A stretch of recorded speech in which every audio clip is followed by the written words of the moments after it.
What's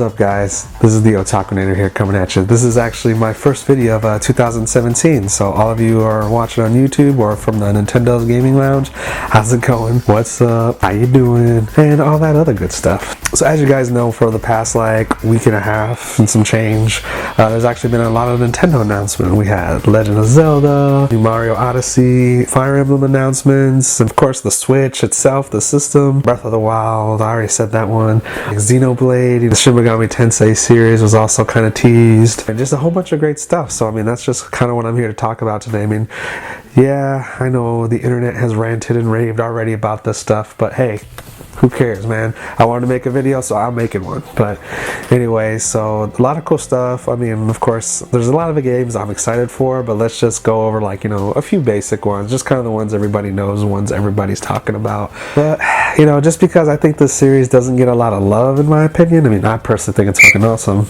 excuse the language, but Xenoblade Chronicles, yeah, Xenoblade Chronicles 2 has been announced, so I'm pretty excited about that.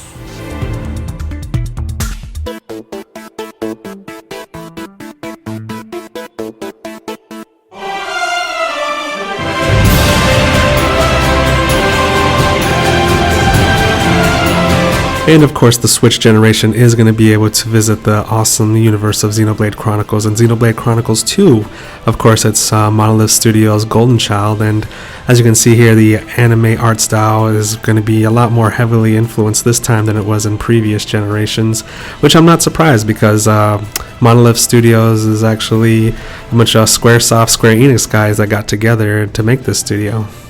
Even though it's called Xenoblade 2, most would assume it's actually the sequel to Xenoblade Chronicles here behind me. But in terms of that, I mean, I'm kind of like thinking, it's like, I mean, nothing about the Bionis, the Mechonis, anything like that. I mean, there's a Monado type sword, but it looks completely different than what, you know, the Monado we know.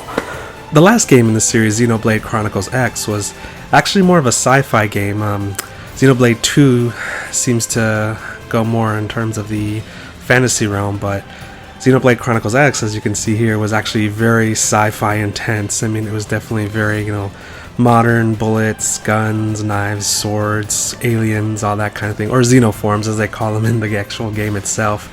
Of course, you had your flying mechs, technology, you know, it was just really awesome. It was really beautiful, really powerful in terms of what the Wii U can do. I mean, it was just like, it kind of made a statement in just the franchise in general. I mean, it showed that, you know, the Wii U, though it's, you know, considered a quote-unquote underpowered system, this really showed off like what it can do. It was just an impressive game overall for the generation that it was in.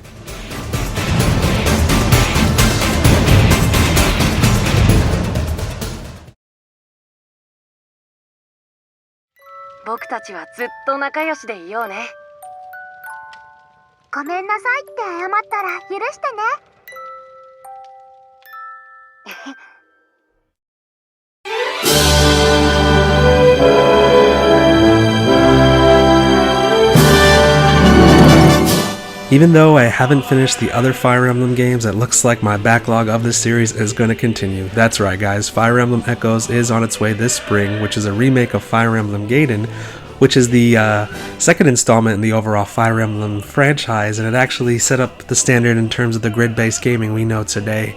I mean, it's very great that we actually get to see this game finally come to the States, and the beautiful new update on the 3DS once again. It's good to know that we're getting games for this system. Strangely enough, you actually see Fire Emblem being quite popular within the last like few years. I mean, it was always kind of a niche title, and then as soon as as soon as Awakening hit, it just became like, you know, just this crazy like big thing. All of a sudden, it's like, you know, Fire Emblem became, I want to say, like PlayStation's Final Fantasy. I mean, of course, Final Fantasy started off on Nintendo, but then after a while, everybody kind of connected it to being, you know, the JRPG of PlayStation. I mean, of course, and then now, I mean, we got like 2 games at once, stuff like that coming out in, you know, the States and in Japan, and of course, you got the new one coming out like not about a year after, you know, the other 2 came out. So it's like, This is actually pretty interesting to see a JRPG, get one, especially that's been around for a while, become so popular as of recently. One thing I'm actually pretty excited about in terms of the new Fire Emblem Shadows of Valencia is the dungeon exploration. I mean, I did see that you're able to actually explore dungeons now versus, just straight up grid base.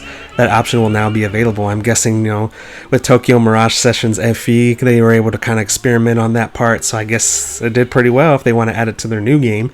The release is actually May 19th of 2017, which is, in a few months away. I mean, it's good to see 3DS still getting games, and of course the Amiibo pack, which hopefully won't be too rare. And of course Fire Emblem Warriors was also a game that was announced recently in terms of the Nintendo Fire Emblem Direct. I mean, I'm pretty excited about this one because, even though the same guys that did Hyrule Warriors did this game, it feels a lot more right because, Legend of Zelda, you're able to always, just hack and slash your sword anyway, but being able to actually, control a turn-based character is pretty cool. And of course, they decided to put it on the new 3DS systems, which I'll probably just get it for the Switch when I do pick it up, but hey, maybe. We'll see. And of course, that comes out fall 2017, so hopefully holiday time.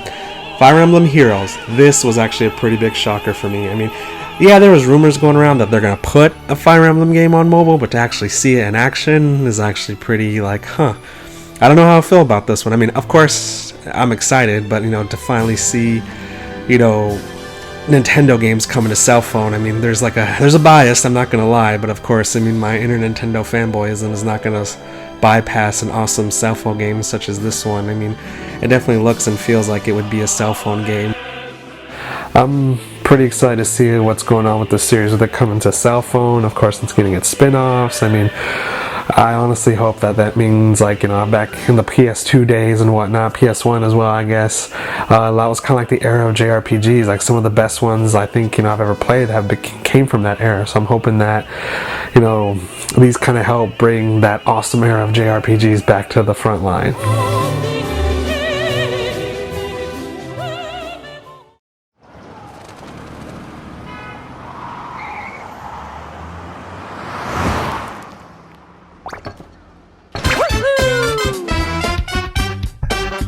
After waiting several years, it looks like we'll finally be able to get back to that open world or sandbox style Super Mario 64 / Sunshine / Galaxy Adventure. You get more of a platforming action adventure game rather than a new Super Mario series or the Super Mario 3D series. I mean, 3D Land was pretty good. I enjoyed that. 3D World, I felt kind of like it was lazy. I didn't feel like I can take it as seriously as the other games in the franchise.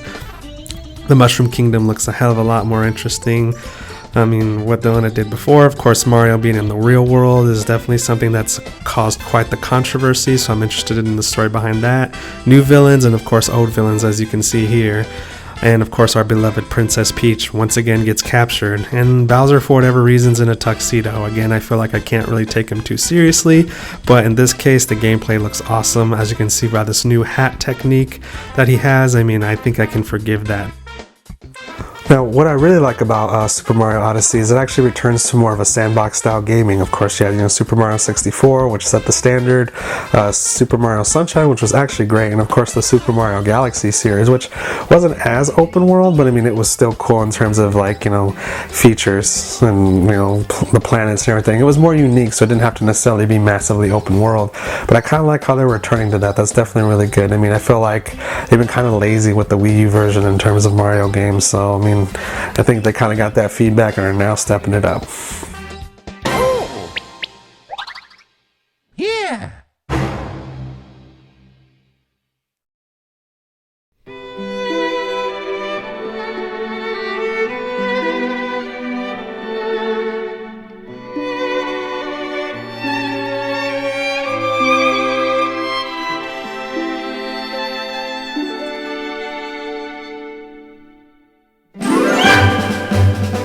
Awkward moment when your game was supposed to come out in the year 2017 and it is now 2015. Ladies and gentlemen, though, the wait is actually over. Legend of Zelda Breath of the Wild is only a few weeks away. Can't wait to get my hands on it. This game's actually gonna supposedly reset the standard of how Legend of Zelda games are. I mean, it was already confirmed that it's going to be a bigger world than Skyrim, which is actually quite a big feat for Nintendo to take on. I mean, that's impressive in itself. I mean, and of course the gameplay looks phenomenal, and I'm just like blown away that Nintendo can make something so big. It almost feels like it took us like literally 2 generations for us to get an actual, you know, original Legend of Zelda game. I mean, the last 2, which were great, were ports. I mean, of course, Triforce Heroes, like Between Worlds, great games. Not so much Triforce Heroes, it was okay. But I mean, we're actually getting a Legend of Zelda game meant for a console that was original and done from the ground up. I mean, it was promised to be out in 2015, now it's in 2017, and we're just now going to get it in like a few weeks. But I mean, it's just...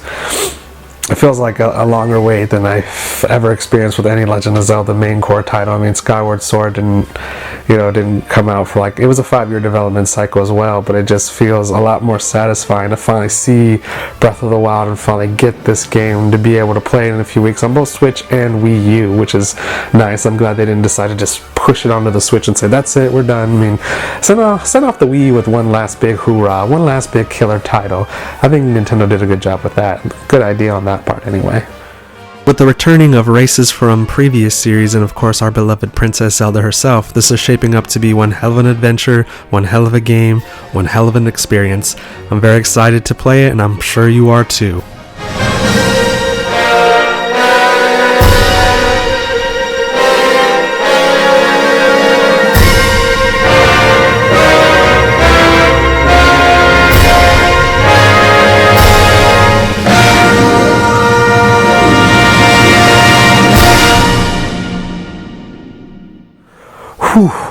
Oh, that game gave me the chills. That trailer just gets me every freaking time. So, but yeah, freaking A, dude. Oh yeah, this is actually a pretty awesome year to be a Nintendo fan. You got, you know, Legend of Zelda Breath of the Wild. You got a Mario Kart coming soon. You got freaking Mario Odyssey. You got a Fire Emblem game. But hey, there's actually one more game I actually want to talk about. It's going to be the grand finale, the grandfather of them all, the one that just got me the most excited to freaking play, and the one that, well, if it wasn't for the first installment of this game, I would not be here, you know, doing this video thing. But anyway, guys, enough delay, time for the grand finale. If you don't know what it is, you should now.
This one, I just can't freaking wait. I remember watching the freaking trailer and just being like, I can't believe it. Like, not even 2 years, well, about 2 years after the release of the first one, it looks like we have another Splatoon game coming.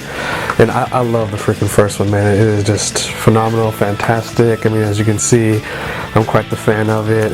I mean, it's just, I went nuts. I mean, if you're already, you know, subscribed to my channels in the past, you know I did a bunch of Splatfest coverage until it, like, you know, finally came to an end. And to be honest, I was just like, I love the game. I still played it every now and then, still maintained my S rank in terms of rank mode, but freaking the obsession was kind of dying. I mean, yeah, sure, I still have it as, like, you know, a fan base. I mean, of course, I still got the, you know, the posters, all that great stuff. I mean, I'm still a fan of it, but to see it come back, like so soon. To me, it's just like I feel like it's awesome. Back to Inkopolis, back to, you know, maybe a new story, freaking more awesome multiplayer, more Splatfest, just more everything.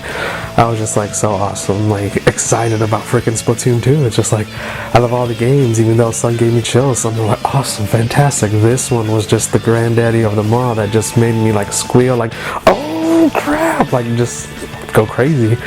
So I mean, I'm pretty excited about it. Splatoon 2, Splatoon 1 was just like a huge thing. I mean, people say Nintendo doesn't create new franchises, but that Splatoon took the world by storm. I remember it, all the hype, you know, all the hate it got, but then all the hype when it came out was just freaking otherworldly. So I mean, I'm glad to see it return. I'm glad I'll be able to play the second installment. Hopefully, I mean, they'll support the in-game stuff a little longer than what they did for the last one. I was kind of sad that the Splatfests ended so soon. I mean, I felt like they weren't around that long, but it was a great time. I mean, check out, you know, my videos on my channel to see the Splatfest from the past. I definitely did videos for the ones I could, but yeah, I mean, that game literally made me want to get the game capture card, get the software, get the cameras, all that good stuff, just so I can, you know, do this whole YouTube thing. I mean, if it wasn't for that game, I wouldn't be doing this here now. But anyway, guys, I'm done with my Nintendo rant for the day, evening, night, weekend, whatever. I'm gonna freaking call it a night, get some rest. Well, I'm actually gonna play Splatoon. Am I freaking kidding? I mean, I gotta keep that practice up. I mean, now I gotta train for the new one. But anyway, guys, so next video, I'm going to PAX South 2017. I'll be in San Antonio that weekend, and it'll take some time, obviously, but I'll get good video coverage of that. Hopefully get some good interviews, and I'll bring it to you. I mean, I always love going to these conventions and doing that. But anyway, guys, I'm done for the day, done for the night. So y'all guys have a good day, night, weekend, whatever. I'm out. Peace. When we get to it, I'm going to play my games.